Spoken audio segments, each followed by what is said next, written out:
thank everybody. We're going to turn the mic over to Marlene and Willie for some reflections. They've been with us from the very beginning, and in fact, they've been very much a part of shaping this whole event.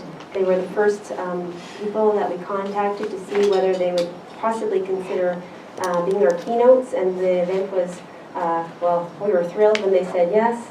I know that they don't, at least Marlene doesn't travel a lot, and that these days going to events, and she said yes to this, and what an honor and privilege that is, and then to be able to have their feedback as we went along and work with you has been one of my greatest privileges. You're two mentors that are very important in my life and continue to be so. So I'll turn the mic over to Marlene and then over to Willie. Thank you.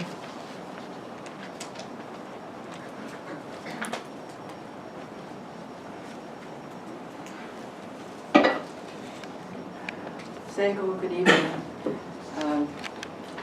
I don't have a lot to say.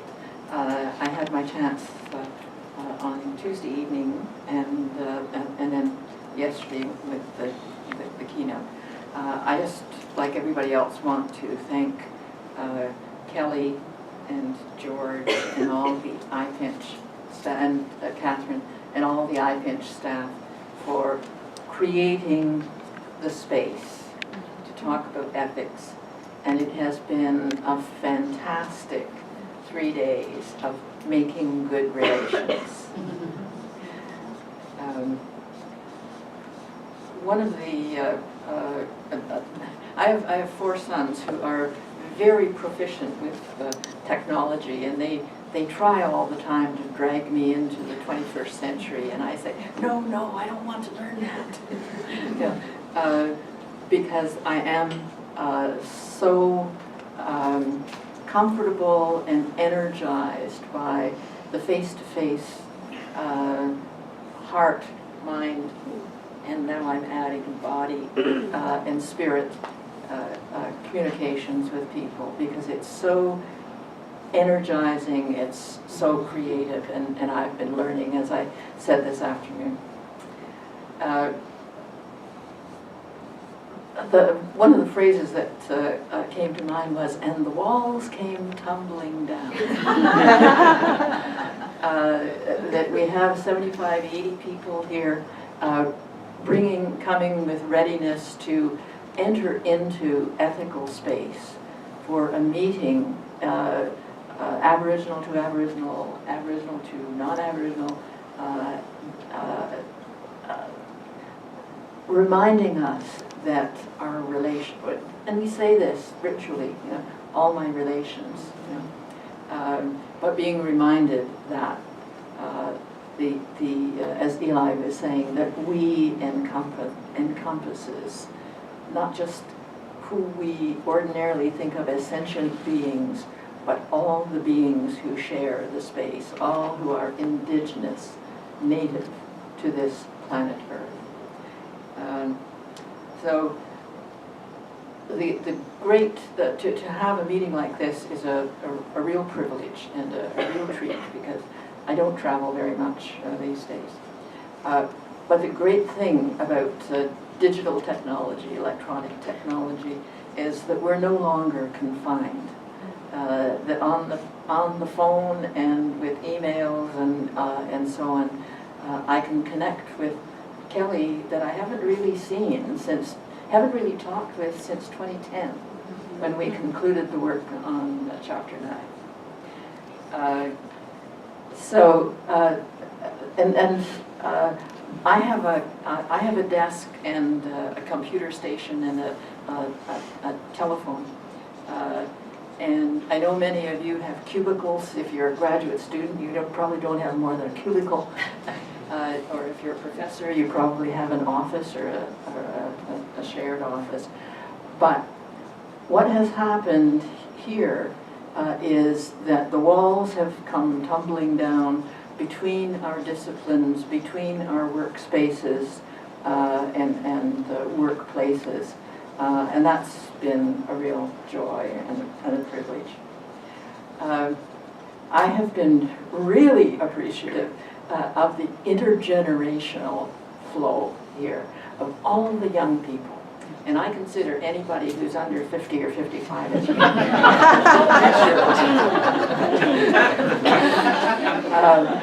but to hear Eli and Mike and who is it, Nicole? These young, fresh faces coming out with the most awesome contributions. You know, that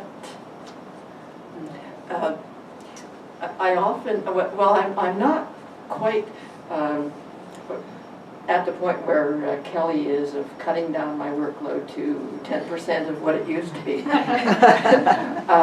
But I often feel like the White Mountain Apache, feeling guilty, feeling apologetic about not being hospitable, responsive, when a teacher education student from Regina who moved a year ago from Ottawa in her middle class life and was so overwhelmed by learning about violence against Indigenous women, because she had to do she decided to do a paper about it, and she was in a panic, and she picked up a phone and said, "Is that Marlene Castellano?" Yeah, I answer my own phone. And so she talked, and I spent half an hour or 45 minutes on the phone helping her to bring down her expectations to herself so that she could actually turn in a paper 2 days later. But one of the things she said is, "My God, I've been living in a bubble." And I don't have that opportunity very often with 20-year-olds or 30-year-olds or 50-year-olds even to kind of puncture the bubble of isolation that has kept them from knowing or thinking or feeling about ethics, about living in a good way, of breaking down the stereotypes about the other, whether the other is a mouse or an Aboriginal person. So that's been another treat, the intergenerational communication that's going on. And that we actually have had the resources to break down the geographic isolations and to talk to Adrian Tanner and you know, it must be 40 years ago I was teaching his work about bringing home animals, you know, and here he is, and he's still working, still doing ethics, so I'm thankful for that. To feel myself in the stream of the journey, and just to bask in that energy has been so great. And I want to finish with saying that there is another stream, another event in the making that I want to invite you to, and to think about, to contribute to. Some people, veterans of the Royal Commission, have started talking some months ago about doing something, acting on the upcoming 20th anniversary of the release of the Royal Commission report. And one of the things that's dear to my heart, Adrian, I think, was asking, isn't there some way of getting access to that stuff? My paper, I did a paper and it's stored in a CD-ROM that can't be read anymore. One of the parts of the project of marking the anniversary of RCAP that actually a couple of professors, well, a professor and a graduate student at Osgoode Hall called and said, can't we get the RCAP CD opened up because it's not readable anymore? So I hope that part of the anniversary project will be breaking the code of an obsolete, software program and reissuing the CD-ROM with the 300, no, I guess it was 200 and some peer-reviewed research reports. And the issues haven't changed. And the aspirations of Indigenous people haven't changed. We maybe have, made some pathways through the forest in some areas, but that work, in my view, anyway, would continue to be so rich for current practitioners and certainly for successive generations of students. So that's part of my project. My pitch is you all will all have on your participant list my email address, and until we get a URL and somebody who is competent to with the technology to manage it. Fred Ween and I from Dalhousie are the contact people. So what I hope we will be able to do in the coming months is to solicit from people like yourselves, when we have an anniversary event for RCAP, and I will do my best to get CD-ROMs copied for every one of you. What are the burning issues, ethics or whatever discipline you are, or field you're working in, or unit that you're working in? What is it that you want to see drilled? Is it drilled into, dipped into at an event to bring to life again the fact that research is not just for ivory tower people, but people in an ivory tower, but research is for all the people, breaking down the walls and getting the word out so that the next generation, the 18-year-olds now who are getting ready to come into our halls of learning, know what the challenges are, what the opportunities are, what the work is that's gone before on which they can stand. One of the images that I've heard Aboriginal people use, I stand on the shoulders of those who went before. So I invite you to be alert, to get in touch with me if you want to be put on a mailing list so you get the mail-outs of what's happening with planning the event, and so that we can get back to you to get a two-way conversation going about what you would like to see happen in that 20th anniversary of the RCAP report, which will take place in the fall of 2016. Yeah, thank you.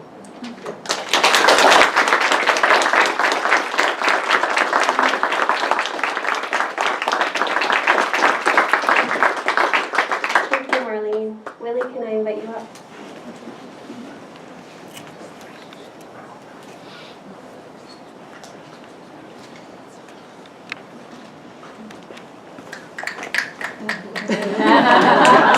That's like hypnosis. You're supposed to start dancing. Thank you, everybody. Thanks a lot to Kelly and colleagues, George, and everybody else for inviting us. I feel honored to be in your presence, for sure. It's an honor. And I am reminded of another term, another thing I found along a path, walking down the path, I found something else. And it's called the Indigenous gaze, and I often think about that because in my talks, I don't do it alone. You might be looking at one person here standing, but in many of my talks, many of us do would be to ask our ancestors to come and help us so that we say good words, that we don't harm anybody in what we say, and not to deceive anybody. So, that's pretty common practice to ask my own ancestors to come and help me, and many times I know they're standing right here, they're right here. So, there's quite a crowd of me standing right here. But that's not only for me as well, it's for you, all of you. Each of you, you have integrity. It's called integrity, where your ancestors are very concerned about you, and they're always there. So in fact, you might look around at quite a few people in the room, but you multiply that with all your ancestors. This is a really packed room. And so it's these wonderful things that we think about, that we talk about, and it's quite precarious sometimes to open spaces up of dialogue, because to open spiritual places that we can speak and operate in.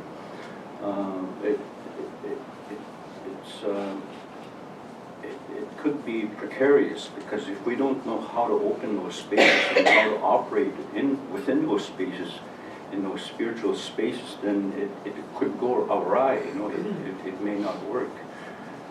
But I think in this instance, from my heart, I really thank Florence very much for opening the space for us, and the ancestors of the Musqueam people and the Coast Salish people that are here. They're also here, and so they've allowed us to think in here, and we know that because we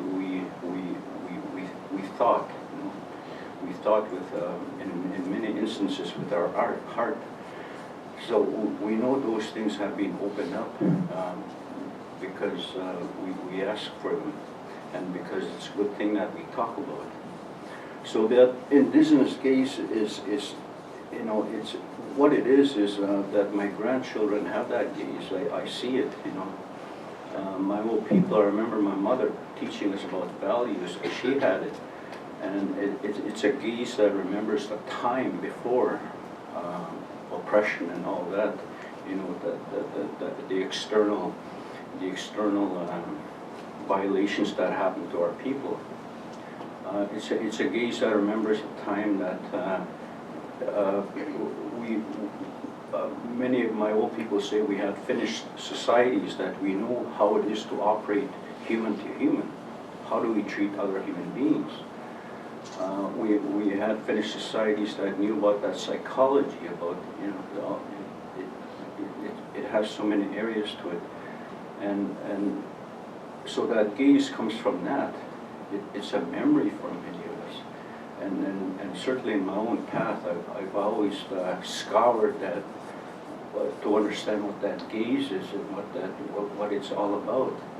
And so everything that I've said is not, like I said, it's not mine. I wanted to establish that I myself do not know anything. These are the teachings of our old people that we talk about, and then of course the experience walking the path has taught us a lot. So it's that gaze, and it's that spirituality that we encountered here, that those particles and all that, and everything. When those spaces are open, everything unfolds as they should, and I saw that here just a while ago, that it unfolded as it should, because now, as I think back to the times Marlene was talking about, a short 10 years ago, these conversations did not happen. And as I think about it, that we have,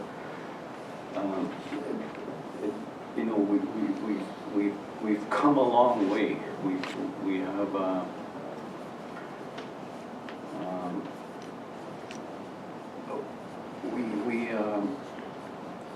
We've matured, we might say. That Indigenous gaze, helps us to mature. But everything unfolds as it should. I want to congratulate Kelly. I want to congratulate all of you want to acknowledge all of you and also those ancestors that are with you right there. Because we came to a point now, we are practicing and talking about ethics. What do we do with these? When we're in that world of ethics and spirituality and that gaze and to be in that world and to be exposed to that world and to have to see the knowledge, there's a responsibility in all of that. Now you're talking about how you can ethically work with these information that you have. You had sincere discussion here. What do we do with the digital age? What do we do with this knowledge that we encountered here, collectively made? These are ethical discussions. That's where you need to be. It's a good thing. So that's a growth that has happened, and perhaps in a couple days, you've come to a point now. You are working with this knowledge, this information, with your hearts. How can we ethically fan out of here?